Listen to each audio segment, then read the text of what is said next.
अभी हमने फाइंड किया था relation between current and drift velocity. Current और ड्रिफ्ट वेलोसिटी का रिलेशन क्या था? I is equals to NEA/VD। I number density of free electrons, I is equals to NEA/VD रखा था, EV टो अपॉन ml। ठीक है, I is equals to NE square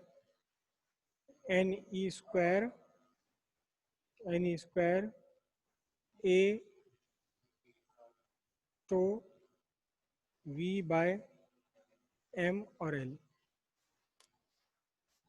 नहीं, ML यहीं रखूँगा। ठीक है, अब यहाँ से ज़रा देखना, मैं I को तो यहाँ ले रहा हूँ, V by I is equals to ML upon N square A tau. ठीक है,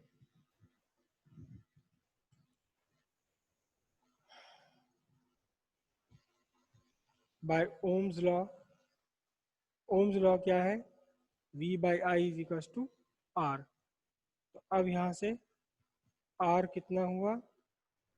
ML upon N square tau into A।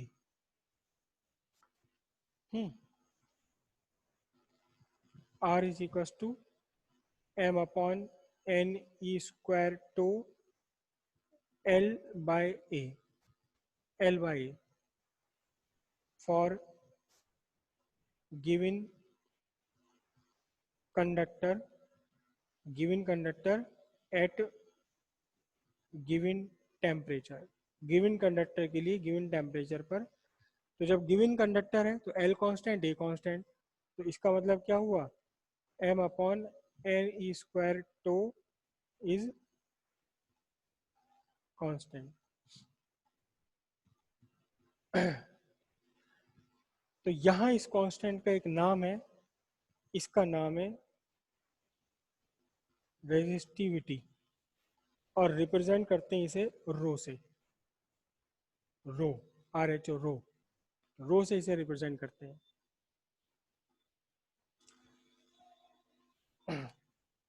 तो अब ये आपका क्या बना?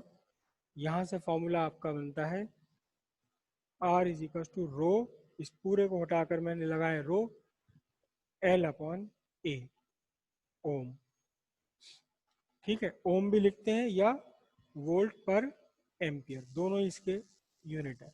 V अपॉन आई है क्योंकि, तो वोल्ट अपॉन एम्पियर, या वोल्ट अपॉन एम्पियर ना लिखते ओम। ठीक है, अब ये आया रेजिस्टिविटी, एक नई फिजिकल क्वांटिटी आ गई रेजिस्टिविटी। अब इसे हम कैसे डिफाइन करेंगे? आपको पहली तरीका पता है कि पूरे फॉर्मूले में, पूरी इक्वेशन में जो वेरिएबल्स है ना, यूनिट कर लो।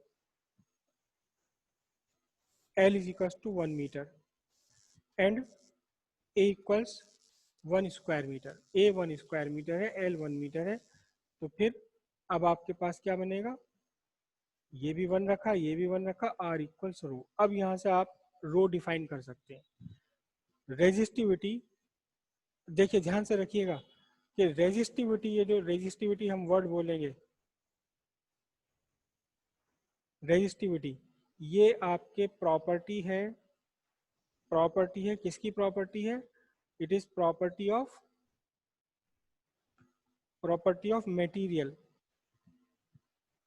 Material of conductor. क्यों? क्योंकि रेजिस्टिविटी डिफाइन करने में आपने कंडक्टर की लेंथ L 1 मीटर ले ली, area of cross section conductor का 1 मीटर स्क्वायर आपने ले लिया। तो अब आपके पास ये तो फिक्स हो गए, तो फिर लेंथ और एरिया खत्म हुआ रेजिस्टिविटी में, केवल क्या रह गया? मटेरियल रह गया। तो रेजिस्टिविटी प्रॉपर्टी ऑफ मटेरियल है।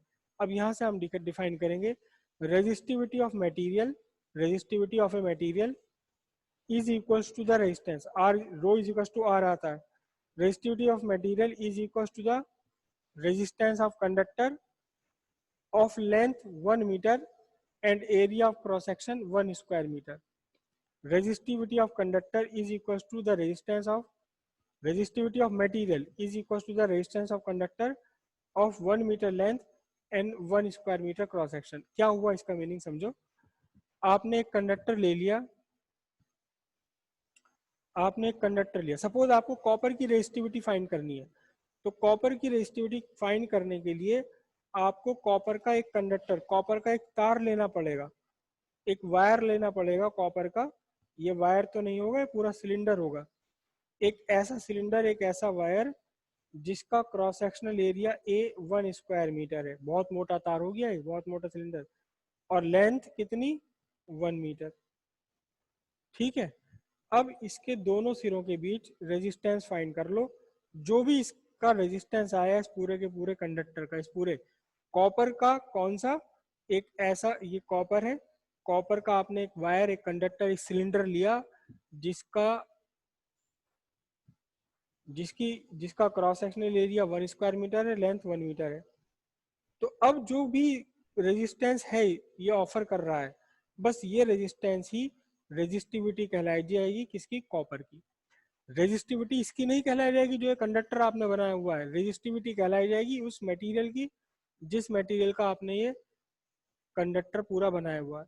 अगर आपको सिल्वर की रेजिस्टिविटी फाइंड करनी है तो क्या करो, सुनार के पास जाओ, उससे चांदी का एक तार बनवाओ। कितना तार बनवाओ, चांदी का एक ऐसा तार बनवाओ जिसका cross sectional area 1 square metre है। आपको पहले फिजिक्स थोड़ी सी पढ़ानी पड़ेगी सोनार को। और लेंथ कितनी है, 1 मीटर है। सुनार से कहो कि जी मुझे कंडक्टर बना के दो 1 मीटर लंबा और 1 मीटर स्क्वायर का। स्क्वायर थोड़ी मैथ, थोड़ी फिजिक्स बतानी पड़ेगी उसको। और अब जितना भी ये रेजिस्टेंस ऑफर कर रहा है, बस ये रेजिस्टेंस ही कहलाया जाएगा रेजिस्टेंस ऑफ सिल्वर। समझे।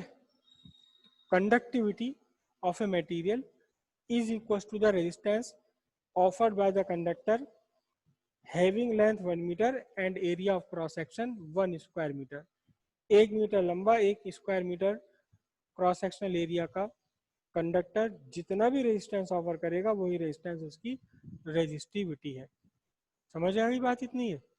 अब ध्यान से देखिए, रेजिस्टिविटी में फॉर्मूले में क्या आ रहा है, रेजिस्टिविटी के फॉर्मूले में रेजिस्टिविटी आ रही है कितना, m upon n square tau. अच्छा, इसके साथ साथ एक पहले रेजिस्टिविटी की बात हम कर लें, कंडक्टिविटी। देखो रेजिस्टिविटी क्या है, रेजिस्टिविटी है रेजिस्टिविटी है रेजिस्टेंस, और रेजिस्टेंस क्या, ऑब्स्ट्रक्शन। आप रेजिस्टिविटी ऐसे भी कह सकते हैं, resistivity is equal to the obstruction, electrical obstruction offered by a conductor of 1 meter length, area of cross section 1 meter square in the path of electric current। Electric current के resistance में जितना भी obstruction offer किया, किसने किसने डाला obstruction, एक ऐसे कंडक्टर ने जिसकी length 1 metre, area of cross section 1 square metre हो, तो उस ऑब्स्ट्रक्शन की न्यूमेरिकल वैल्यू को ही हम बोलेंगे रेजिस्टिविटी। अब इसको उल्टा आता है कंडक्टिविटी।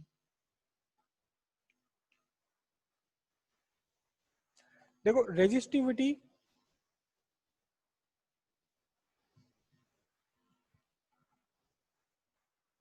रेजिस्टिविटी रो, ये क्या है, ये ऑब्स्ट्रक्शन है, मतलब करंट के रास्ते में बाधा। इसका उल्टा, इसका रेसिप्रोकल कंडक्टिविटी, करंट के रास्ते में इजीनेस। कौन अपने अंदर से करंट को आसानी से निकलने देगा, उसकी कंडक्टिविटी ज्यादा होगी। कौन अपने करंट के रास्ते में ज्यादा बाधा उत्पन्न कर रहा है, उसकी रेजिस्टिविटी हाई होगी। दोनों एक दूसरे के रेसिप्रोकल है, मतलब आसानी आसानी से जो कंडक्ट करंट को अपने अंदर से निकलने देगा उसकी कंडक्टिविटी ज्यादा है, जो करंट को पास होने में मुश्किल खड़ी करेगा उसकी रेजिस्टिविटी हाई है। तो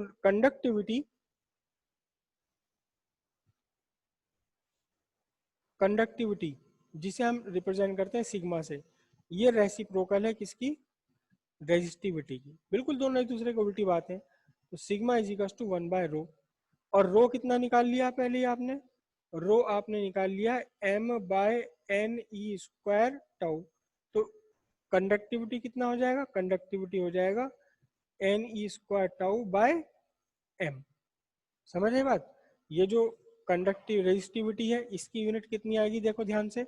इसकी यूनिट निकालने के लिए यहाँ से एरिया उधर गया, मीटर स्क्वायर अपॉन में लेंथ गया, तो ये है इसकी यूनिट ओम मीटर। ओम मीटर। इसको आप कैसे लिखते हैं, ये ओम और ये एम, ओम मीटर, रेजिस्टिविटी की यूनिट है ओम मीटर। तो कंडक्टिविटी की यूनिट इसकी क्या होगी, कंडक्टिविटी की यूनिट इसकी उल्टी हो जाएगी, ohm inverse and metre inverse. ये आपका कंडक्टिविटी आ गया, एन स्क्वायर टाउ अपॉन एम। कंडक्टिविटी अगर आपको पता है तो रेजिस्टिविटी आपको पता है, रेजिस्टिविटी अगर आपको पता है तो आपको कंडक्टिविटी पता है, दोनों एक दूसरे के रेसिप्रोकल है। अब बहुत ध्यान से देखना,